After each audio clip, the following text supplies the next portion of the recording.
അപ്പോൾ കഴിച്ച് ഞങ്ങൾ അടുത്തുള്ള പിള്ളേരൊക്കെ കൂടി ചേർത്ത് ഞങ്ങൾ സാറ്റ് കളിക്കാനുള്ള പരിപാടിയായിരുന്നു. അപ്പം ഒരുപാട് ഡാൻസ് കളിക്കാൻ വന്നതാണ്. പക്ഷേ സാറ്റ് കളിക്കാനായിട്ട് സ്പീക്കറിൻ്റെ ചാർജ് വരുന്നതുകൊണ്ട് ഒരു ഡാൻസ് കളിക്കാനായിട്ട് അതേപടി തന്നെ ക്യാച്ചർക്ക് സ്ഥലവും കാട്ടിക്കൊടുത്ത് ഞങ്ങൾ തിരിച്ചിറങ്ങി പോകുന്ന ഒരു വഴിയാണ് ഇത്. അത് ഞങ്ങൾ എണ്ണം പറഞ്ഞാണ് പോകുന്നത്. ഇതാണ് കുഞ്ഞു പറഞ്ഞാണ് എഴുതി ഞങ്ങൾ പുറത്ത് ഓടിക്കാനാണ് പരിപാടി. പക്ഷെ ഞങ്ങൾ പുറത്ത് അപ്പുറത്തെ വീട്ടിൽ തന്നെ വന്നിരുന്നു. എൻ്റെ വീടിൻ്റെ പുറകിൽ തന്നെ അതിന് മുമ്പ് സാറ്റടിച്ചേ ഈ റൗണ്ട് ഞാൻ തന്നെ എണ്ണാന്ന് പറഞ്ഞിട്ട് ഞാൻ തന്നെ എണ്ണാനായിട്ട് പോവായിരുന്നു. കാരണം ഞാനാണ് ഫസ്റ്റ് സാറ്റ് എടുത്തത്. പക്ഷെ ഞാൻ തന്നെ എണ്ണാൻ പോവാണ്. എണ്ണിക്കൊണ്ടിരുന്ന പകുതി ആയപ്പോഴത്തേക്കും എനിക്ക് മതിയായി. ഇവരുടെ സൗണ്ടൊക്കെ എനിക്ക് പൊക്കത്തുനിന്ന് കേൾക്കാൻ പറ്റുന്നുണ്ട്. അപ്പോൾ ഞാൻ എൻ്റെ പൊക്കത്തോട്ട് കണ്ടുപിടിക്കാനായിട്ട് പോവാണ്. എല്ലാം പൊക്കത്തുണ്ടെന്നാണ് തോന്നുന്നത്. ഞാൻ പച്ചിലക്കൊപ്പം വിളിക്കുമെന്ന് പറഞ്ഞത്. അതുകൊണ്ട് ആദ്യം ഇതേ പച്ചിലൊക്കെ പറിച്ച് അവിടെ തന്നെ ഒപ്പുണ്ടായി. അവൻ വിളിച്ചിട്ടുണ്ടായില്ല. കളിക്കാൻ വന്ന പകുതി മുക്കാൽ പേരും പൊക്കത്ത് തന്നെ ഉണ്ടായിരുന്നു. അവരെ കണ്ട് സാറ്റ് അടിക്കാനായിട്ട് ഓട്ടാണ് ഈ കാണുന്നത്. ഇത് പകുതി ക്ലിയർ ആയിട്ടില്ലെന്ന് തോന്നുന്നു.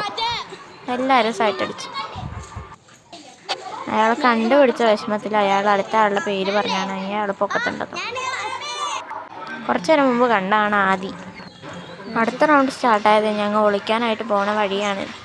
ഞങ്ങൾ അല്ലുവിൻ്റെ വീട്ടിലാണ് ഒളിക്കാൻ പോകുന്നത്. അല്ലുവിൻ്റെ വീട്ടിലല്ല, അല്ലുവിൻ്റെ വീടിൻ്റെ വഴിയിലാണ് ഒളിച്ചത്. പക്ഷെ ഞങ്ങൾ അവിടെ ഞങ്ങൾ പൊടിച്ചേച്ചിയുടെ വീട്ടിലോട്ട് ഒളിക്കാനായിട്ട് പോകണേ. കുറച്ച് നേരം ഇരുന്നിട്ട് പൊടിച്ചേച്ചിയുടെ വീട്ടിൽ വന്നു. പൊടിച്ചേച്ചിയുടെ വീട്ടിൽ വന്നിട്ട് അവരെ കണ്ടു ഈ അല്ലു ഞങ്ങൾ എവിടെ ഇരിക്കണമെന്ന് പറഞ്ഞു. അത് കഴിഞ്ഞ് ഗെയിമൊക്കെ മതിയാക്കി ഞങ്ങൾ സൈക്കിൾ ഓട്ടാൻ പോയി. സൈക്കിൾ ഓട്ടാൻ പോകുന്ന വഴിയാണിത്. അവിടെ സൈക്കിൾ ഓട്ടാൻ ഒരുത്തനും കൂടി ഉണ്ടായിരുന്നു. അവനെ വിളിക്കാനായിട്ട് അവൻ്റെ വീട്ടിലോട്ട് പോണ വഴിയാണിത്. തിരിച്ചു വന്നപ്പോൾ ഒരു മുട്ടൻ പട്ടീനെ കണ്ടു.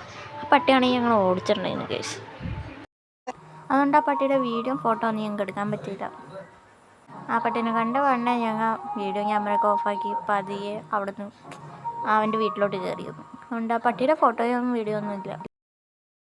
പക്ഷേ നേരെ കാണുന്ന ഓറഞ്ച് വീടാണ് അനിരുദ്ധിൻ്റെ വീട്. അനിരുദ്ധ് നേരത്തെ പറഞ്ഞായിരുന്നു അവനെ വീഡിയോയിലെടുക്കരുത്.